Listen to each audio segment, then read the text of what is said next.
Hace un par de días publiqué un video sobre el arranque en frío, toda la problemática que eso trae y cuál es la estrategia del motor que nosotros utilizamos para calentar el catalizador. A ese video Lucas le hizo un comentario que realmente está muy bueno, vale la pena detenerse en lo que él dice, porque hay un par de cosas que podemos agregar para que quede bien entendido. Así que el video de hoy va a tratar justamente de eso, de responder las inquietudes que Lucas planteó y que dijo que había algo que era incorrecto. Así que vamos al video. La información que brindás no es correcta. El motor en frío tiene una mezcla rica. Quien determina eso es el sensor de temperatura, ya que nos encontramos en un ciclo abierto, lo cual no tiene nada que ver con lo que decís. El catalizador se va a poner en funcionamiento cuando se logre la temperatura de ciclo cerrado por encima de los 300 grados. No se logra en ralentí. Es por eso que los motores modernos tienen un múltiple de escape incorporado para que la transferencia de calor ayude al motor a estar. Así que vamos a ir por parte, así desglosamos esto, porque hay muchas cosas que son interesantes y que está bueno entrar un poquito más en detalle. Vamos a ir entonces al primer punto de este mensaje. Y eso está relacionado a la parte que dice: el motor en frío tiene una mezcla rica. Quien determina eso es el sensor de temperatura, ya que nos encontramos en un ciclo abierto. Vamos a analizar un poquito esta primera frase. Él menciona que el arranque en frío lo determina el sensor de temperatura. Es entendible, cuando uno corre un diagnóstico ve que hay temperaturas. Ahora, no hay una temperatura absoluta. Cuando vos, Lucas, me decís el arranque en frío lo determina el sensor de temperatura, ¿qué sensor de temperatura te referís? ¿Te referís al sensor de temperatura del líquido refrigerante que entra al radiador? Es decir, que sale del motor y entra al radiador. ¿Te referís al sensor de temperatura que sale del radiador y va al motor? ¿Te referís al sensor de temperatura que está en la tapa de cilindros? ¿Te referís al sensor de temperatura que está en el medio del bloque motor para ver un poco la temperatura que hay entre cilindros? ¿Te referís tal vez a la temperatura ambiente o tal vez a la temperatura del aceite del motor? Decir que el arranque lo determina el sensor de temperatura no me dice nada, salvo que estés haciendo tuning, y donde tu gestión motor en tuning tenés un sensor de temperatura del agua del motor y tenés uno solo. En el caso de los motores de vehículos de serie, vos tenés muchos sensores en distintos lugares. Obviamente que esto va a depender de cada motor. Si vos tenés un motor que trata de ser lo más económico posible para equipar autos pequeños, vas a tratar de tener la menor cantidad de sensores.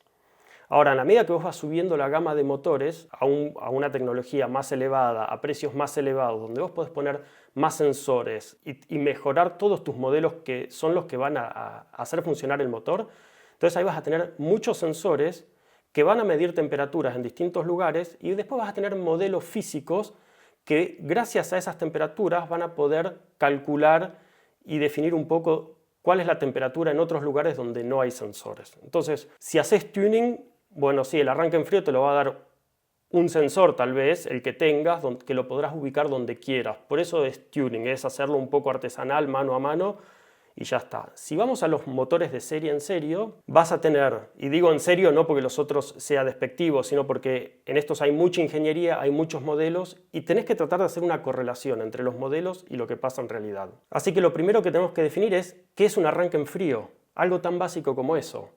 Un arranque en frío es igual en Ecuador que en Alaska. Si vos te vas en verano a Alaska, vas a tener una temperatura muy inferior a lo que es el verano en Ecuador. Bueno, ¿cómo decidís cuál es la temperatura? Vos me estás diciendo una temperatura. No funciona. Ni que hablar si vos decís, bueno, yo tengo que definir la temperatura del arranque en frío en 25 grados. Todo lo que está por debajo de 25 grados es arranque en frío. Bueno, no funciona. Hay lugares donde vas a arrancar el motor en frío y tal vez la temperatura va a estar ya a 35 grados. Andate a Arabia Saudita, andate a los países de Emiratos Árabes y vas a ver que ahí las temperaturas de arranque en frío son extremadamente altas. Entonces, no es posible determinar simplemente qué es un arranque en frío con el sensor de temperatura.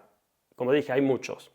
Vamos un poco a aclarar. En principio, para tratar de definir un arranque en frío, lo primero que vamos a evaluar son muchas cosas, pero te voy a decir una que es tal vez la más trascendental. Es medir la temperatura ambiente y la temperatura del líquido refrigerante en el motor o a la salida del radiador, y esa diferencia de temperaturas no puede ser superior a X grados. Ponele 4 grados, 5 grados. Entonces vos sabés que la temperatura del líquido refrigerante a proximidad del motor o en el motor, en algunos casos, depende de dónde pongas el sensor, no va a diferir mucho, va a tener un delta de temperaturas muy pocos con respecto a la temperatura ambiente. Eso ya va a ser un primer indicio de que vas a hacer un arranque en frío. Otro índice puede ser también la cantidad de calor almacenado en el motor. Hay modelos que a vos te permiten ver cuál es la temperatura del combustible, cuál es la temperatura de distintos lugares del motor. Obviamente que son temperaturas calculadas, pero vos con eso también podés hacer un cálculo y decir, bueno, a ver,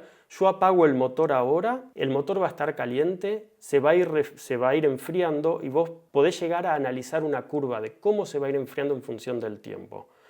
Entonces vos podés mezclar este modelo con la diferencia de temperatura ambiente y la temperatura del motor para decir, bueno, a ver, con estas dos condiciones yo ya puedo determinar si el motor está en frío o en caliente. No te olvides también que los autos modernos tienen start and stop, así que cada arranque ahí te va a complicar un poco la estrategia una vez más. Esto no es tan sencillo de decir, bueno, el arranque en frío me lo da tal parámetro. No es así, lamentablemente es bastante más complejo que una solución así directa y simple. Vamos ahora un poco a apuntar al punto en el que decís que durante el arranque en frío la mezcla es rica. Una vez más, tenemos que hacer una diferenciación a qué nos referimos al arranque. Cuando yo hice este video me refiero al arranque en el momento que tardás hasta calentar el catalizador. Son esos primeros 30 segundos. En general, como para decirlo así. Ahora, en el momento que el motor está apagado, que las revoluciones por minuto son 0 y que vos lo tenés que encender, que el motor va a llegar tal vez a un pico de 1000 revoluciones y después va a caer, ese primer medio segundo del arranque vas a necesitar una mezcla rica, porque para arrancar un motor de 0 que está parado y que está frío necesitas una mezcla rica. Porque hay mucho combustible que vos lo vas a inyectar y va a quedar en las paredes de la admisión, en las válvulas. No te olvides que el motor está frío, hay mucha condensación ahí, entonces no todo el combustible que vos inyectes va a llegar a la cámara de combustión a combustionar. Entonces vos tenés que hacer una mezcla rica en ese primer medio segundo. Una vez que el motor ya arranca por sí solo, olvídate de la mezcla rica, eso no funciona, si no las emisiones se te disparan y nunca vas a poder homologar el vehículo para que pueda ser comercializado en el mercado que quieras. Cada segundo cuenta, es como una carrera de Fórmula 1. Si la vuelta tarda 50 segundos y vos perdiste 2 segundos por X motivo, ya no creas que vas a hacer la vuelta más rápida. Vas a perder la carrera si todos siguen en el mismo ritmo, porque vos ya perdiste 2 segundos. Acá es lo mismo. Cada segundo que vos perdés en ese intento de calentar el catalizador, lo vas a estar pagando con emisiones que no deseas y que van a hacer que vos, al terminar tu ciclo de conducción para realmente homologar el vehículo y medir las emisiones, no lo vas a lograr. ¿Por qué? Y porque tu catalizador no estuvo en la temperatura adecuada lo antes posible. Así que una vez más, ese primer medio segundo en el que vos le das arranque al motor para que encienda es muy rico, y apenas el motor enciende y se mantiene por sí solo, a partir del medio segundo ya donde arrancó, ahí se hace pobre. Y eso es así en todas las generaciones de vehículos modernos. Y digo en la generación de vehículos modernos porque en los que son un poco anteriores, digamos hasta el 2012, 13, 14, la tecnología de inyección no era tan buena. Tu momento crítico son los inyectores en frío y cuando el inyector abre a la válvula. En ese momento vos no podés calcular con precisión cuánto combustible está saliendo. ¿Sí? Eso es lo que se llama la zona balística del inyector. Anteriormente era muy difícil desde el comienzo tener inyecciones que fuesen pobres, una mezcla pobre, con precisión para evitar que el motor se apagara porque estás a bajas revoluciones, en ralentí, y con una mezcla pobre, muy inestable. En ese momento, dada la tecnología que había, no se podía tener eso con seguridad. Entonces, se hacía una mezcla rica en el arranque, pero ¿qué es lo que pasaba? Vos tenías que poner elementos adicionales, porque la mezcla rica no calienta el catalizador, por el contrario, baja las temperaturas. Si vos tenés un catalizador que está a temperaturas muy elevadas y querés protegerlo porque llegaste al límite, entonces tenés que hacer una mezcla rica para bajar la temperatura. Ahora en este primer momento queremos calentar el catalizador. Si nosotros tenemos una mezcla rica, se me traba la lengua, si tenemos una mezcla rica y nosotros necesitamos una mezcla pobre para calentar el catalizador, nosotros anteriormente lo que hacíamos era poner un sistema de aire secundario, que no era ni más ni menos que una bomba de aire que inyectaba aire en el múltiple de escape, ¿sí? Justo a la salida, en el múltiple, justo a la salida del motor, ahí te inyectaba aire, de forma tal que esa mezcla rica que estaba combustionando, porque tenemos un encendido muy retrasado, así que el encendido no se lleva no se produce nada más que en la cámara de combustión, sino que se produce también a la salida en el múltiple de escape. En ese momento donde vos tenés una mezcla muy rica, vos le inyectabas aire, de forma tal que esa mezcla rica con el aire adicional se transforme en pobre, levante mucho la temperatura y vaya al catalizador, y así lo calentara. Entonces, en las antiguas generaciones vos tenías esa mezcla rica, pero la tenías que empobrecer ahí, al toque, entre que sale del motor y llega al catalizador. Y este sistema de aire secundario, se los voy a mostrar ahora en un diagrama, tenía muchos problemas. En primer lugar, es muy costoso, tenés que diagnosticarlo, tiene problemas. Si vos estás en lugares donde estás en temperaturas bajo cero, las válvulas se congelan, porque no te olvides que en todo el escape vos tenés todos los gases que son productos de la combustión y también tenés agua en vapor, que cuando el motor se enfría, condensa. Y al condensar, si estás en temperaturas bajo cero, se congela y te congelan las válvulas de este sistema secundario. Entonces eran súper problemáticos, no había otra opción, había que ponerlas. Yo acá tengo mi biblioteca, que es lo mejor que tengo. Tengo aquí un libro de la serie Sprinter, que es sobre motores de ciclo Otto, es decir, motores de combustión interna a gasolina. Todo lo que tiene que ver con Direkteinspritzung, es decir, todo el sistema de inyección directa y en algunos casos también indirecta. Yo hice un video sobre bibliografía, búsquenlo, lo voy a poner aquí arriba. Estos libros son lo más, están escritos por un montón de profesores, doctores que trabajan en el desarrollo, que trabajan en la industria, que diseñan, son la élite de la élite, y esta edición de libros agarra temas como este y entonces llama para cada capítulo, agarra los 20 especialistas del tema y ellos te escriben ese capítulo. Así que este libro está escrito por 60 autores más o menos, lo mejor de lo mejor. Así que vamos a ver un poco acá en este libro. Y acá vamos a ver que está el diagrama de un motor, donde tenemos los 4 cilindros, acá tenemos toda la admisión, y luego tenemos el múltiple de escape que va al catalizador, acá tenemos en el número 7 la sonda lambda, el 8 es el catalizador y después sale.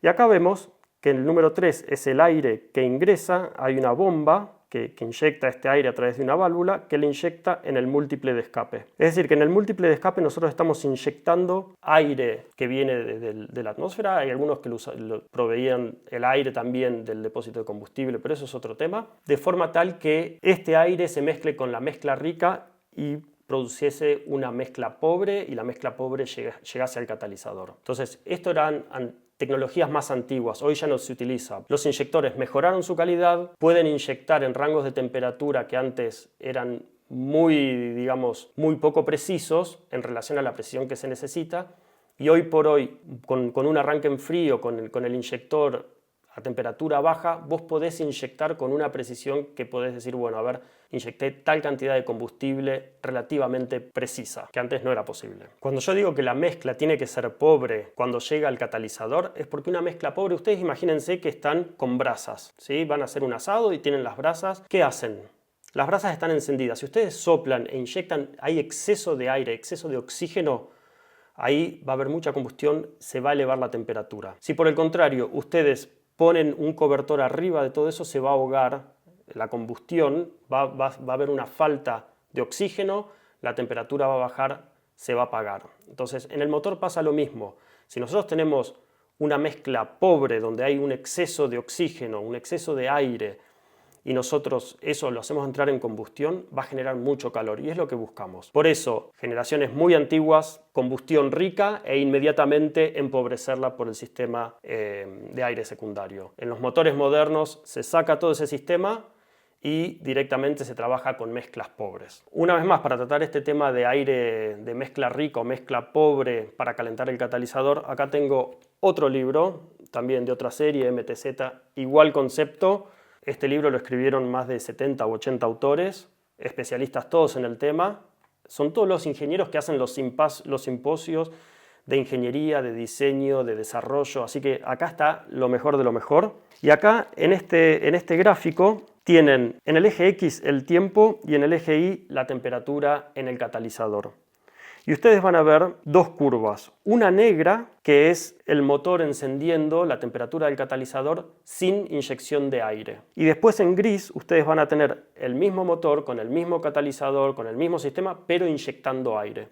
Y ustedes van a ver cómo la curva gris aumenta desde el comienzo, eleva la temperatura muchísimo y van a ver que tal vez ya a los 25 segundos ya estamos en 300 grados. Entonces, anteriormente cuando teníamos estos sistemas que no podíamos hacer una mezcla pobre directamente en la cámara de combustión y la hacíamos rica ahí y la empobrecíamos después, necesitaban de este sistema de inyección de aire suplementario. Ya murió desde hace 10 años que no se hace. Así que esta parte de la inquietud ya está contestada. Bueno, vamos ahora al siguiente punto que menciona Lucas. El catalizador se va a poner en funcionamiento cuando se logre la temperatura de ciclo cerrado por encima de los 300 grados. Bueno, vamos a empezar por aclarar. El catalizador no es una lámpara de luz que vos decís, bueno, ahora lo enciendo y ahora lo apago. Con una determinada señal que me llega de algún sensor de temperatura o de lo que sea, lo voy a encender, lo voy a activar o lo voy a desactivar.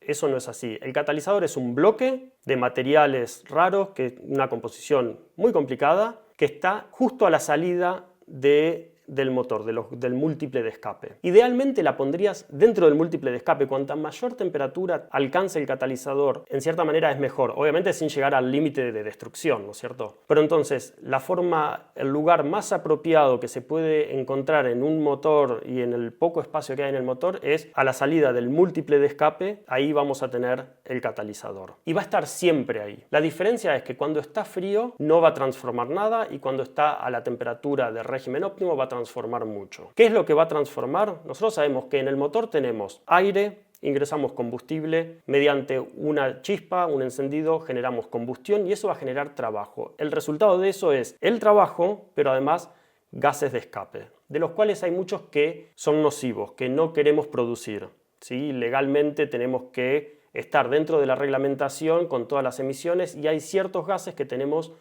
que evitarlos, reducirlos a límites que nos pone la legislación. Es por eso que el catalizador lo que hace es transformar esos gases nocivos que no queremos en otros menos nocivos que se pueden regenerar con el medio ambiente sin problema, como el dióxido de carbono. No quiere decir que puedes hacer dióxido de carbono sin límite, pero es mejor hacer dióxido de carbono que monóxido, por ejemplo. Entonces, si el catalizador está frío, no va a ser capaz de convertir absolutamente nada de esos gases nocivos en algo menos nocivo, mientras que si está a partir de 300 grados, más o menos, ahí va a empezar a aumentar su eficiencia de forma tal de decir, bueno, ahora esto funciona bien y transforma. Ese es el momento en el que el catalizador va a empezar a ser efectivo. Lo que no quiere decir que nosotros lo vamos a encender en ese momento. El catalizador está presente y trabajando desde el minuto cero con muy baja eficiencia. No se lo enciende, no se lo apaga. Tal vez lo que vos te referís de encender o de activar es la regeneración de todo lo que tiene que ver con el catalizador. Pero eso es otro tema, eso es para que pueda desprenderse del oxígeno, eso trabaja con exceso de oxígeno o falta de oxígeno. Entonces hay veces que vos tenés que hacer mezcla rica o mezcla pobre para acumular oxígeno en el sistema. Otro tema diferente, el catalizador está siempre, no se apaga y no se enciende como si fuese una luz. Otro de los puntos que mencionaste es que calentar el catalizador no se logra en ralentí, cosa que sí se logra en ralentí. Vos tenés que pensar que el catalizador no sabe si tu motor está a 1500 revoluciones por minuto a plena carga o a 5500 en vacío. ¿Sí? Vos podés estar a 1500 vueltas exigiéndole al motor mucho par, porque estás tal vez subiendo una pendiente, estás en un camino de montaña, en tercera marcha, a 1500 vueltas con el acelerador a fondo, le estás pidiendo mucho. El motor está a 1500 vueltas, está generando un caudal másico, una cantidad de gases de escape muy importantes con mucha temperatura y un caudal muy grande. Todo ese caudal va al catalizador. El catalizador no sabe exactamente si el motor está a 1500 vueltas con mucha carga o tal vez a 5000 acelerando en el semáforo en rojo. Lo que tenés que analizar acá es la masa de gases de escape que tienen calor, ¿sí? Que tienen una energía calórica que pasan a través del catalizador. Entonces, si vos estás en ralentí, vos vas a tener una masa relativamente baja, pero a una temperatura extremadamente alta. Entonces el catalizador simplemente va a haber una cantidad, una masa de gases de escape que están atravesando el catalizador con mucha cantidad de calor y se va a elevar la temperatura. El catalizador, tenés que pensar que geométricamente es relativamente chico y no es un catalizador gigante, una sola pieza. No, vos el catalizador, si lo abrís, vas a ver que tiene tal vez 2 cuerpos, 3 cuerpos, bloques chiquitos. Hay veces que tenés un precatalizador y después un catalizador, de forma tal que por lo menos el precatalizador o el primer bloque dentro del catalizador que sea muy chiquito y se caliente rápido. Y después la otra parte, si tiene un poquito más de inercia y tarda un poquito más, no importa. La primera parte ya está actuando de forma efectiva. Pero el catalizador no lo tenés que pensar como una pava de agua que para calentarlo tarda minutos y para que se enfríe tarda minutos. Son segundos, son realmente segundos. Tiene una inercia muy pero muy baja. Es muy dinámico el comportamiento termodinámico o de temperaturas del catalizador, así que extremadamente rápido, mucho más de lo que uno imagina. Yo ahí en el video que subí, en el que vos hiciste el comentario, puse una medición en tiempo real de lo que estaba pasando. No es un truco, no es nada. Vos podés ver la medición, yo estaba en ralentí y esa medición es algo, a ver, trabajo con esto desde hace casi 20 años. Hice esta aplicación un montón de veces, sé de lo que te estoy hablando. La medición que yo te hice fue con mi auto, la podés ver. Si confías en eso, bien, si no confías en eso, no hay nada que pueda decirte. Después hay un comentario, Lucas, que no entendí bien a lo que te referías. Tal vez si me lo puedes dejar en el comentario para aclarar, porque no entiendo bien. Mencionás que los motores modernos tienen un múltiple de escape incorporado para que la transferencia de calor ayude al motor a estar en funcionamiento óptimo más rápido.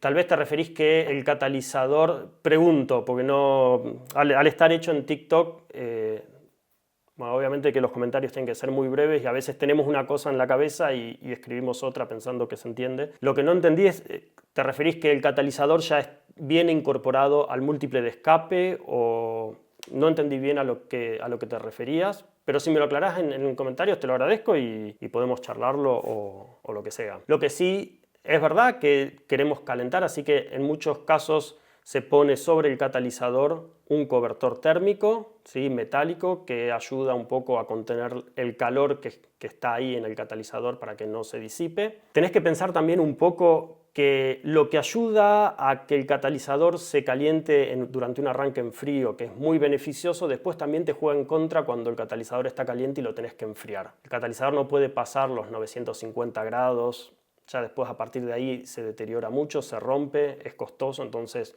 tenés que protegerlo y 950 es el límite que nadie realmente quiere pasar. Entonces cuando el catalizador está a esa temperatura, tener todos esos aislantes que en el arranque en frío te ayudan, bueno, cuando obviamente el catalizador está en su borde máximo de temperatura, te juegan en contra. Para eso hay que hacer otras estrategias para proteger el turbo y el catalizador, y es enriqueciendo la mezcla. Con eso vos vas a bajar las temperaturas de escape. Tenés también otras opciones, también la parrilla frontal en el auto, tenés el grill que se puede abrir y cerrar, eso te permite un poco en un arranque en frío, obviamente encapsular todo el compartimiento motor de forma tal de que la temperatura se conserve y no se disipe tan rápido por todos lados. Pero bueno, digamos, la estrategia más rápida, más eficiente es calentar el catalizador por medio de la estrategia motor. Ya me estaba olvidando, me quedaba un punto pendiente. Tengo que ver otra vez acá el mensaje. Sí, que la mezcla rica y el que determina el sensor de temperatura, ya que nos encontramos en un ciclo abierto, lo cual no tiene nada que ver con lo que yo digo. Bueno, vamos un poco a analizar esto, si tiene o no tiene nada que ver lo que yo digo con lo que vos pensás que yo digo. En el momento en que vos encendés el motor, el ciclo es abierto, efectivamente, porque tu sonda lambda no está en condiciones de operar. Tu sonda lambda necesita, en primer lugar, temperatura. Si está fría, no funciona. Y lo peor de todo, no puede estar en contacto con agua. No es que vamos a sumergir la sonda lambda en agua, pero no te olvides, los gases de la combustión contienen agua que al estar a baja temperatura, porque recién arrancás el motor, está condensada en microgotas. Esas microgotas salen del motor a velocidad alta e impactan en la sonda lambda, por lo cual la dañan. La cerámica de la sonda lambda se daña con todas esas microgotas de agua condensada que golpean la sonda lambda. Por ende, vos te tenés que asegurar que la temperatura de funcionamiento sea la adecuada y que no haya más agua condensada en forma de microgotas, lo que se llama temperatura de rocío. Tenés que exceder esa temperatura de rocío de forma tal de que tu sonda lambda no pueda ser dañada por este problema de las microgotas de agua. Así que efectivamente en esos primeros segundos, depende de tu sistema, depende de tu motor, depende de tus componentes, pueden tardar 5, 6, 7, 10 segundos, pueden tardar 40, eso depende de cada sistema, no hay una regla para decir es así. Lo que sí efectivamente sabes que vos ahí estás en un ciclo abierto, así que tu sonda lambda en tu auto de serie que compraste y llevas a diagnosticar y sacaste del concesionario, tu sonda lambda ahí no va a funcionar, tu ciclo es abierto como vos decís. Eso te pasa a vos con tu auto de serie. ¿Qué es lo que pasa? Cuando vos arrancás el motor, si no tenés sonda lambda no sabés qué cantidad de combustible inyectaste, si tenés que inyectar más o menos. Lo que vos haces es entrar en un modelo alfa N. Alfa está relacionado a la posición de tu mariposa, que te permite saber qué cantidad de aire vos estás permitiendo entrar al motor, y N el número de vueltas. Eso es lo que se utiliza normalmente en toda la competición. Decir, bueno, a ver, qué porcentaje de la mariposa está abierta, eso me representa una cantidad de aire, y número de vueltas, yo sé la masa de aire, con esas dos cosas sé la masa de aire que está ingresando, inyecto combustible de forma con los ojos cerrados. Ese modelo alfa N es lo que se utiliza en el arranque de motores, también en los coches de serie. Lo que sucede es que para que eso funcione, un creador del motor tiene que haber dicho, bueno, a ver, cuando vos estás arrancando y tu posición de la mariposa está en tal posición, vos tenés que inyectar tanto combustible. Entonces, obviamente que vos como utilitario o como dueño del auto, cuando encendés el motor, eso no te va a pasar. Lo que sucede es que nosotros, que somos los que tenemos que poner a punto el motor para cuando arranque, vamos a sacar la sonda lambda que están en el auto que vos tenés. Nosotros tenemos prototipos con sonda lambdas que son especiales, que tienen un circuito para calentarlas, que aguantan bastante más agua y que se encienden y empiezan a funcionar en todo momento. Así que cuando yo arranco el motor, yo ya estoy midiendo la cantidad, a ver qué relación de aire-combustible tengo. En esas condiciones es que yo tengo que empezar a calibrar el modelo alfa N. Tengo que decir, bueno, a ver, ¿puedo inyectar un poco más de combustible o no? Tengo que inyectar menos porque tengo una mezcla pobre. Pero eso se hace en la fase de puesta a punto, no la vas a hacer vos con tu auto de serie. Vos en tu auto de serie vas a tener ya la cartografía que yo hice en la puesta a punto diciendo para tal arranque, a tal temperatura motor, a tal temperatura ambiente, con tal condiciones de presión, tenés que inyectar tanta cantidad de combustible. Y esa cantidad de combustible que yo inyecto en esas condiciones, yo sé que es una mezcla pobre, porque la estoy midiendo con mis ondas lambdas especiales. Una vez más, eso se hace en la puesta a punto, no se hace cuando vos arrancás el motor a la mañana en tu casa. Vos no tenés ese problema lo tuve yo cuando hice la puesta a punto. Vos simplemente confías de que vas a darle arranque y el motor va a prender y que va a inyectar la cantidad de aire, la cantidad de combustible necesaria para la cantidad de aire que ingresa. De eso nos ocupamos nosotros. Entonces, sí, efectivamente, en el arranque, en el encendido, vos tenés un circuito que está abierto, de todas formas, nosotros lo calibramos para que en esa fase de estar abierto, tu sonda lambda, tu relación aire-combustible, sea pobre. Y nosotros lo medimos. Vos no lo podés medir, pero el hecho de que no lo puedas medir con la sonda lambda que trae tu auto, no quiere decir que la combustión que está habiendo en ese preciso momento sea pobre. A ver, en otras palabras, si el motor arranca es porque hay combustión. Y si hay combustión, vos tenés tres opciones. O es pobre, o es estequiométrica, o es rica. Bárbaro. Vos no la podés medir en el auto, pero nosotros en la fase de desarrollo sí la podemos medir con estas ondas especiales. Y nosotros buscamos ese modelo alfa N de forma tal que en el arranque estés en una mezcla pobre. Es por eso cuando yo digo, bueno, vas a arrancar y vas a tener una mezcla pobre, sí, obviamente vas a tener una mezcla pobre, vos no la vas a leer con tu sonda lambda, pero vas a tener que confiar que la mezcla es pobre porque la hice yo. No, mentira, eso, broma aparte. Vas a tener que confiar que la mezcla es pobre porque es lo que a vos te va a permitir elevar la temperatura del catalizador rápido. Y si eso no se logra, el auto, una vez más te digo, no lo podés homologar, no lo podés vender. Así que sí, efectivamente, la mezcla es pobre en todos los coches modernos que no llevan un sistema de aire secundario ya desde hace 10 o 15 años. Así que sí, es pobre. Generar calor elevar la temperatura del catalizador. Así que bueno, Lucas, una vez más, gracias por el comentario, porque los comentarios siempre ayudan un poco a ponerse en las preguntas que tienen los otros. A veces en hacer comentarios de una persona que ve las cosas con una perspectiva de diagnóstico, de ver lo que me está pasando en el auto, y yo te las estoy contando desde el punto de vista de cuando nosotros hacemos el desarrollo y hacemos la puesta a punto. Entonces, obviamente que vas a tener distintas visiones de un mismo evento, y está bueno si hay alguna otra cosa, con gusto, planteala y bueno, si yo tengo la información, obviamente que la comparto con gusto, y si de todo esto puede ayudar a aclarar el panorama a otras personas, genial. Así que bueno, yo creo que este video ya se hizo bastante más largo de lo que pensaba, y si no vieron el video que generó toda esta discusión, se los dejo acá para que lo puedan ver. Nos vemos la próxima.